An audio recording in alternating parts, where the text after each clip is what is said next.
গ্রাম বাংলার প্রিয় শ্রোতা বন্ধুদের অনেক অনেক প্রীতি ও শুভেচ্ছা জানিয়ে শুরু করছি আজকের অনুষ্ঠান।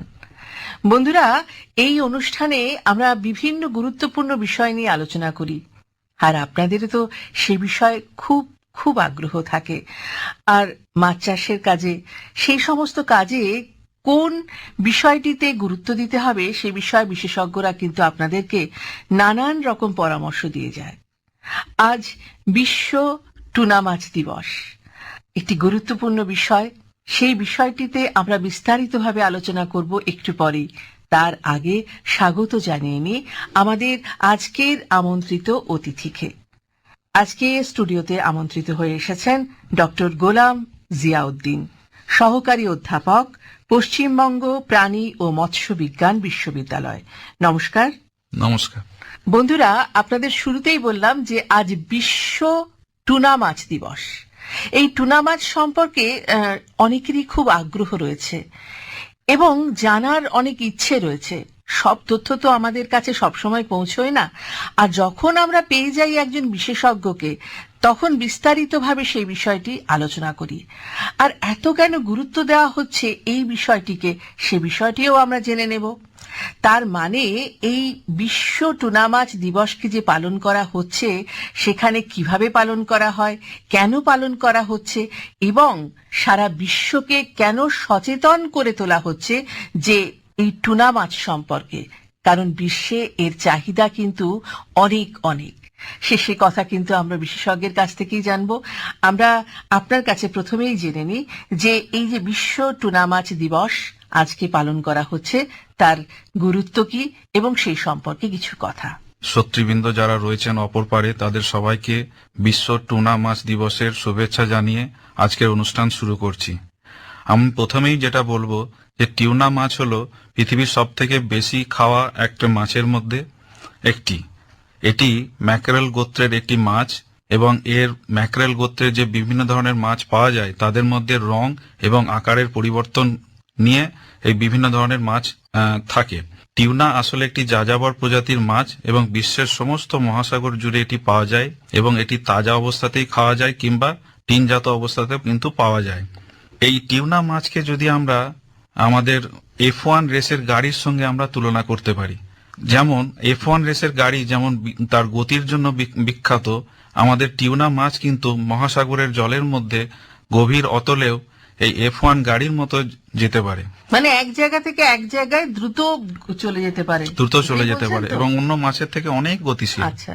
এবং এদের আমরা বলতে পারি যে সুপারসনিক স্পিড, এবং স্বতন্ত্র আকারের কিছু পেশি এবং তাদের আঁশ থাকে, যেগুলো কিন্তু অ্যাডাপ্টেশনের মাধ্যমে এমন ভাবে তৈরি হয় তারা জলের মধ্যে গতিশীল বেশি হয় অন্যান্য মাছের ক্ষেত্রে।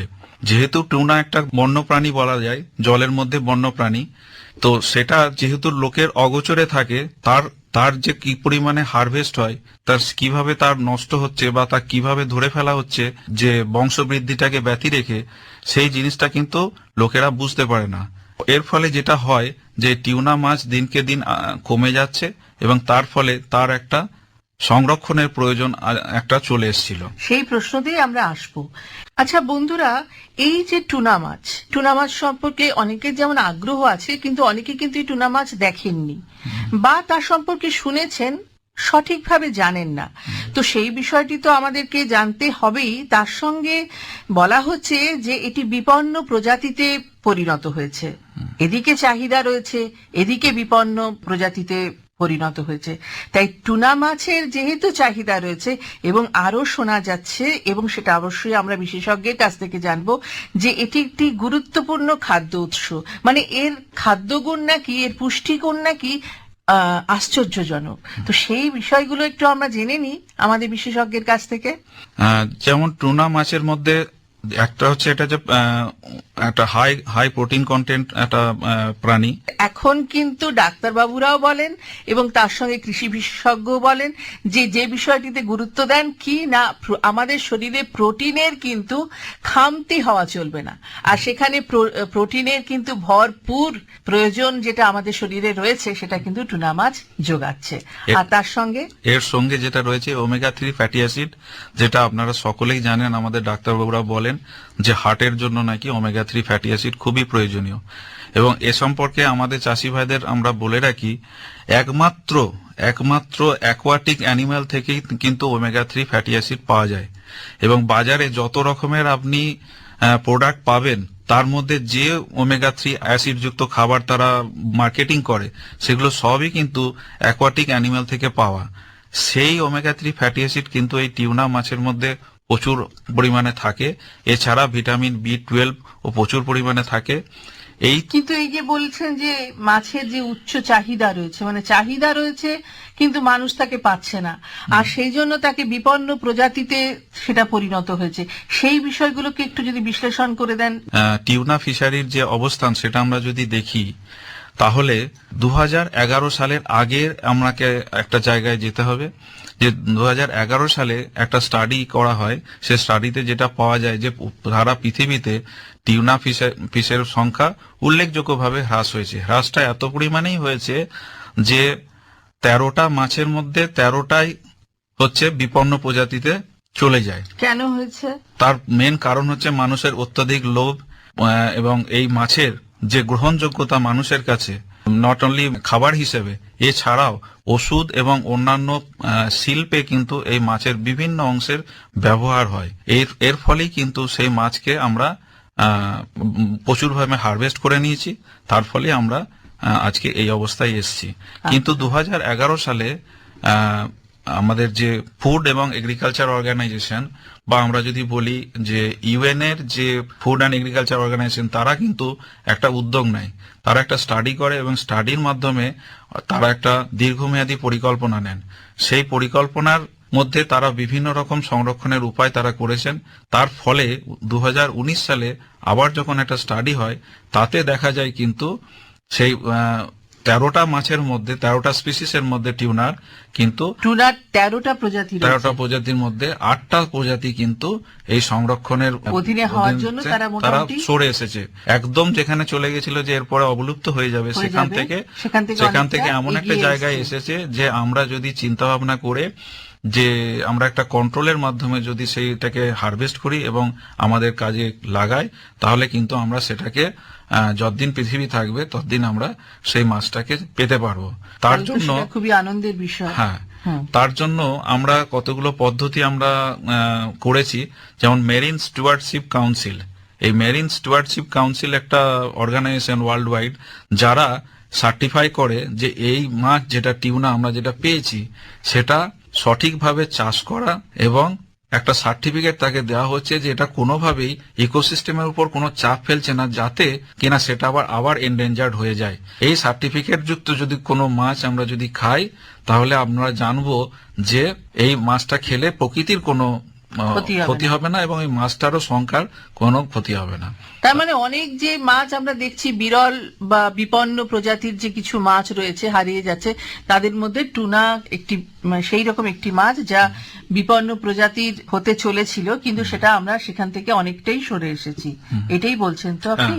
আর একটা ডেটা আমি দিতে পারি, যে 5.8 মিলিয়ন টিউনা আমরা যেটা ধরা হয়, সেটার মধ্যে 28.9% হচ্ছে অলরেডি এমএসসি সার্টিফাইড, এবং তার 1/5 মানে হচ্ছে 20% এমএসসি সার্টিফিকেশনের জন্য অ্যাপ্লাই করা হয়েছে। বাকি 20% 1/5 যেটা রয়েছে সেটা কিন্তু চাষিদের থেকে নেওয়া, এবং এরাও কিন্তু ভালোভাবে একটা কন্ট্রোল সিস্টেমের মধ্য দিয়ে এসে তারা বাজারজাত করছে। তার ফলে আমরা কিন্তু যেটা এমএসসি সার্টিফাইড যদি কোনো টিউনা খাই, যেটা আমরা যখন কোনো রেস্টুরেন্টে যাব আমরা কিন্তু জানতে চাইতেই পারি যে আপনি যে টিউনাটা সার্ভ করলেন সেই টিউনাটা আপনি কোথা থেকে প্রকিউর করেছেন বা সংগ্রহ করেছেন। হ্যাঁ। আচ্ছা, কৃষক বন্ধুরা কি এই টুনা মাছ চাষ কিভাবে করবেন, বা তারা মানে যারা মৎস্য চাষী আর কি, তারা কিভাবে করবেন, এবং বড় টুনা কিভাবে তৈরি করা যেতে পারে, সেই সময় বিষয়ে কিছু বলবেন? আমি বলবো যে টিউনা মাছের আমরা তো সাধারণত গ্রাম বাংলা চাষিরা রুই, কাতলা, মিরিক, আমরা হয়তো 16 কেজির কাতলা বা 12 কেজির রুই বা আরো বড় কিছু মাছ আমরা দেখেছি। কিন্তু টিউনা প্রজাতি এমন একটা মাছ, তার কিন্তু দৈর্ঘ্য অনেক বড় হয় বা ওজন অনেক বেশি হয়।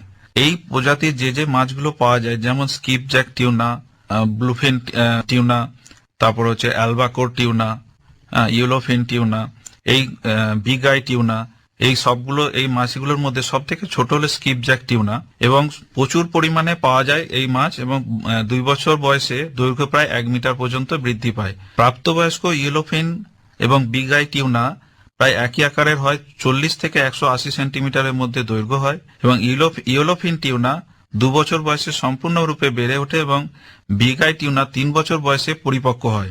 আলবাকোর টিউনা এই 3টে টিউনার চেয়ে ধীরে ধীরে বৃদ্ধি পায় এবং 5 বছর বয়সে সে ম্যাচিওর হয় বা পরিপক্ক হয়, তখন তার গড়ে 1 মিটার লম্বা হয়।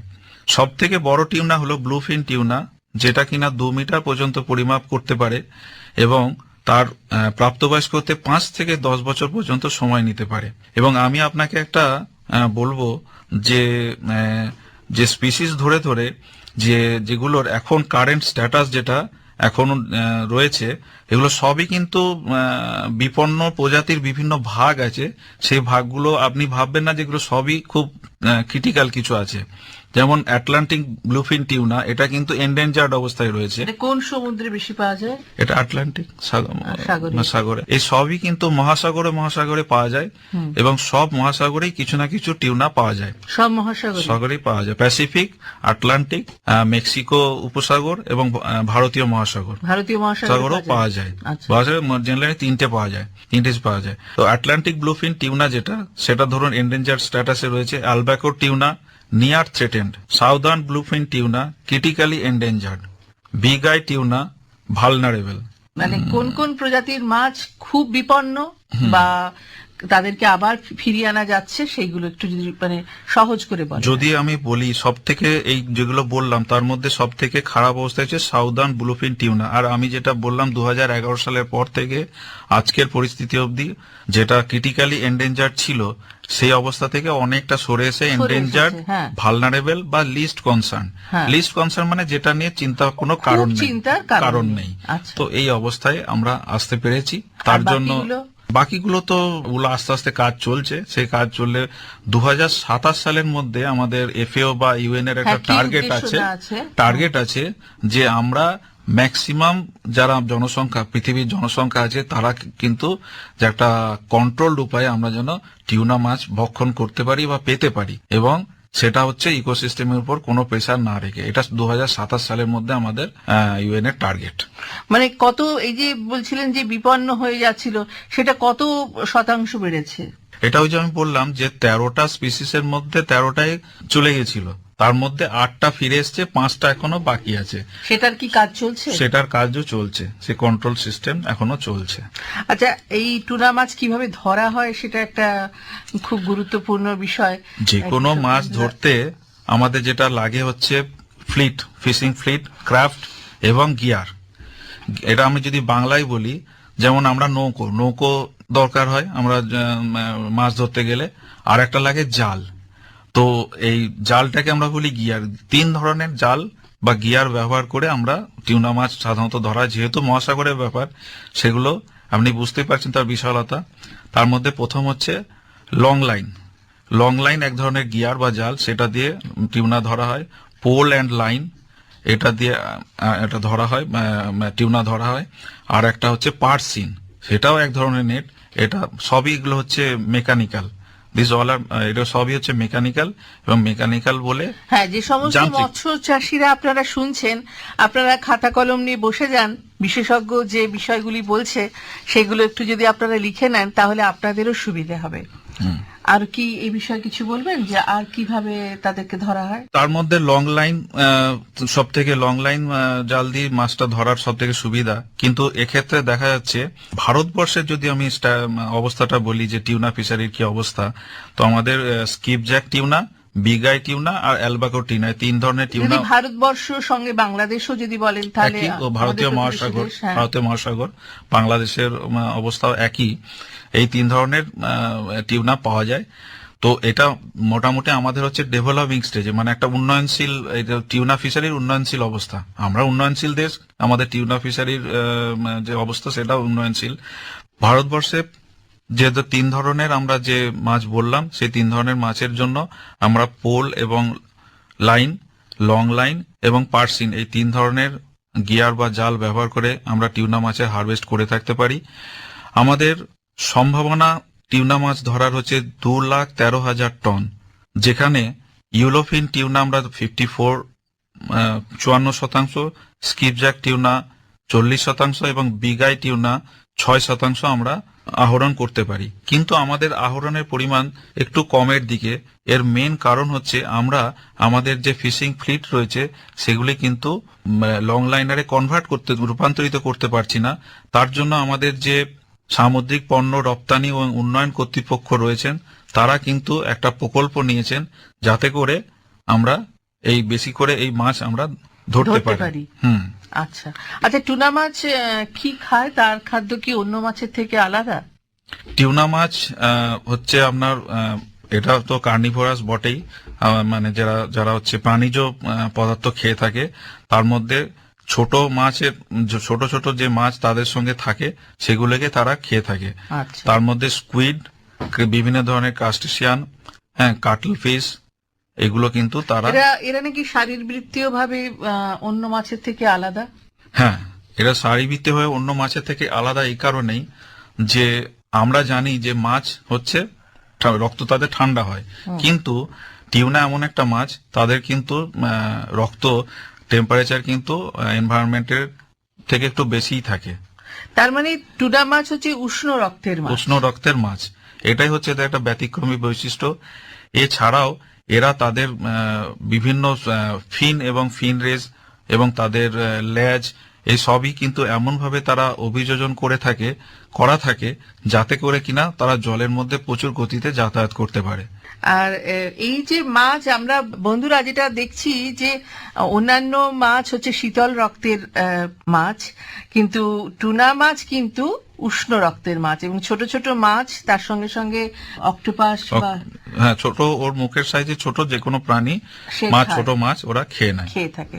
আরেকটা কথা শুনেছি, সেটা বন্ধুরা আপনারা জানেন কিনা আমি জানি না, যে টুনা মাছের সাথে ডলফিনের একটা নাকি সম্পর্ক রয়েছে। তারা কি বন্ধু না শত্রু, সে বিষয়টা অবশ্যই জেনে নেব বিশেষজ্ঞের কাছ থেকে। হ্যাঁ, এ ব্যাপারে একটা সবসময় দেখা যায় যেখানে টিউনা মাছ বেশি পাওয়া যায় সেই জায়গায় কিন্তু ডলফিন পাওয়া যায়। এর আলাদাভাবে কোনো সম্পর্ক কিছু নেই, কিন্তু ডলফিন যেখানে থাকে ঠিক তার কিন্তু 300 ফুট নিচে কিন্তু আপনি টিউনা মাছ পাবেন। এটা একটা বৈশিষ্ট্য দেখা গেছে। এর কোনো কারণ মৎস্য চাষীদের পক্ষে খুব স্পেসিফিক কারণ কিন্তু জানা নেই, কিন্তু এটা পাওয়া যায়। তার ফলে কি হচ্ছে, অনেক সময় ডলফিন আছে মানে ওইখানে আমরা, কিন্তু এরা একে অপরের কারোর ক্ষতি করে না। হ্যাঁ, টিউনাও ডলফিনকে ক্ষতি করে না, বাট ডলফিনের কোনো প্রভাব নেই এই টিউনা ফিশারির উপর। তাহলে টুনা মাছের সাথে ডলফিনের কিন্তু একটা সুসম্পর্কই রয়েছে। আর যারা মাছ ধরতে যান তারাও কিন্তু কোথাও কোথাও জেনে যান যে এখানে ডলফিন আছে মানে টুনা মাছ থাকতে পারে। আর এই যে দিনটা টুনা মাছ দিবস, বিশ্ব টুনা মাছ দিবস, এটাকে কেমন করে পালন করা হয়? হ্যাঁ, এটা একটা ভালো বলেছেন আপনি। আমরা এই যে বিশ্ব টুনা মাছ দিবস এটা পালন করার ক্ষেত্রে আমরা বিভিন্ন সচেতনতার প্রোগ্রাম করে থাকি। সেটা আমরা বিভিন্ন স্কুল, কলেজ, বিশ্ববিদ্যালয়ে যেমন হয়ে থাকে, তেমনি টুনা মাছের রান্নার কম্পিটিশনও করা হয় বিভিন্ন সংস্থার দ্বারা। এছাড়াও বিভিন্ন এনজিও থাকেন, তারা কিন্তু আমাদের বিভিন্ন যে যারা চাষি ধরুন যে ইন্ডাস্ট্রি, যে শিল্পের যারা লোক রয়েছে এবং সরকার, এই তিনজনের মধ্যে একটা সেতু বন্ধনের কাজ করে সারাদিন ধরে একটা ওয়ার্কশপ, একটা ফিল্ম ভিডিও শো বা কোনো সোশ্যাল মিডিয়ার মাধ্যমে কোনো প্রোগ্রাম সবসময় এরা করতেই থাকেন।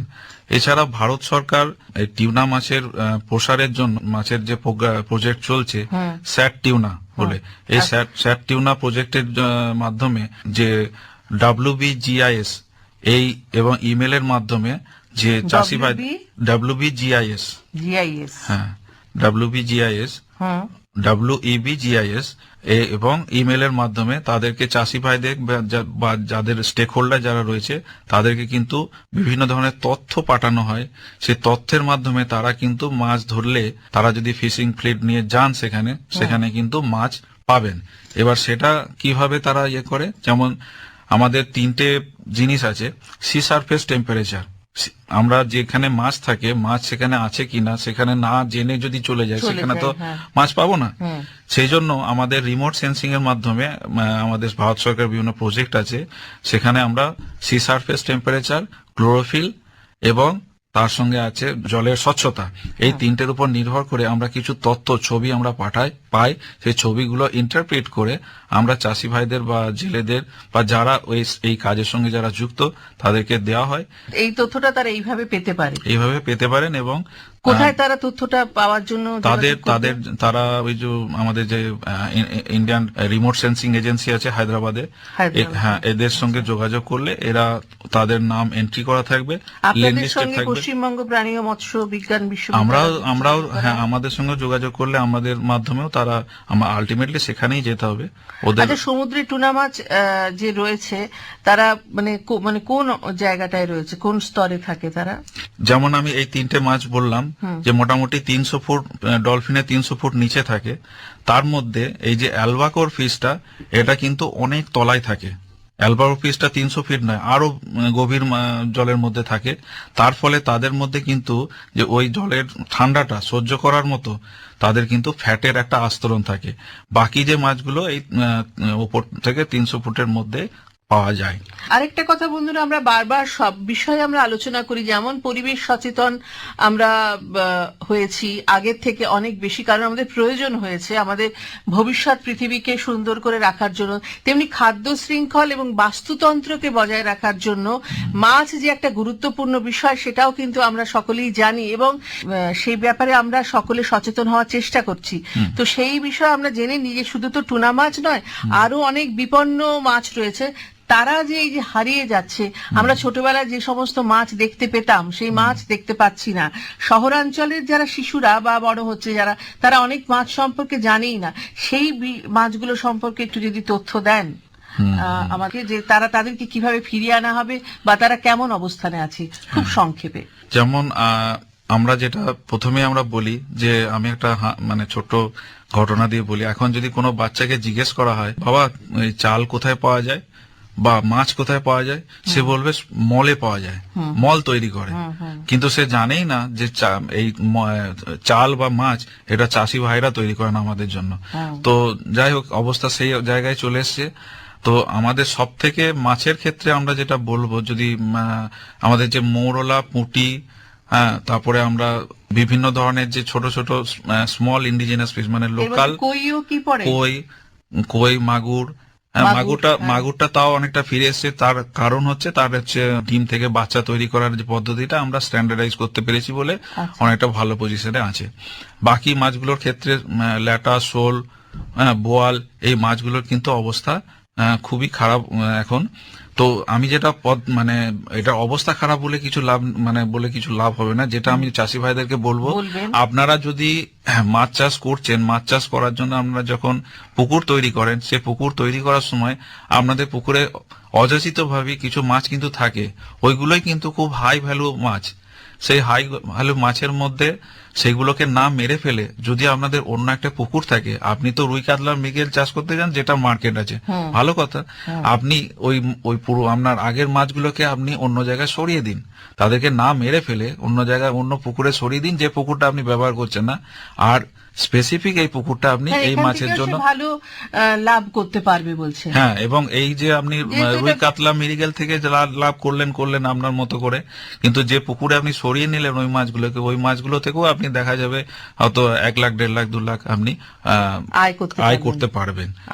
এই মাছগুলোকে আপনি যদি সংরক্ষণ করেন, এতে 2 রকমের লাভ। এতে প্রচুর পরিমাণে ক্যালসিয়াম থাকে, প্রচুর পরিমাণে আয়রন থাকে, ভিটামিনও থাকে, যেগুলো কিন্তু সবসময় রুই, কাতলা, মৃগের মধ্যে সাফিসিয়েন্ট থাকে না, কিন্তু আপনার ওই মাছগুলোর মধ্যে কিন্তু বিরাট গুরুত্বপূর্ণ বিষয়। আমাদের বাস্তুতন্ত্রকে বজায় রাখার জন্য কিন্তু আমাদের প্রত্যেকেরই কিন্তু দায়িত্ব রয়েছে। এই বিপন্ন মাছকে কিন্তু ফিরিয়ে আনতে হবে। ধীরে ধীরে হলে লাভও হবে, যেমন তেমনি বাস্তুতন্ত্র ঠিক থাকলেই কিন্তু আমাদের ভবিষ্যতের শিশুরা ভালো থাকবে। বন্ধুরা, আজকে কিন্তু এই বিশ্ব টুনা দিবসে যে সমস্ত মাছ নিয়ে আলোচনা হলো, বিশেষ করে আমরা টুনা মাছ সম্পর্কে অনেক কিছু জানলাম, আবারও অনেক কিছু জানার ইচ্ছে রইল, কিন্তু সময় বলছে যে আজকে অনুষ্ঠান এখানেই শেষ করতে হবে। আপনারা খুব ভালো থাকবেন। তবে তার আগে ডক্টর গোলাম জিয়াউদ্দিন, আপনাকে অনেক অনেক ধন্যবাদ।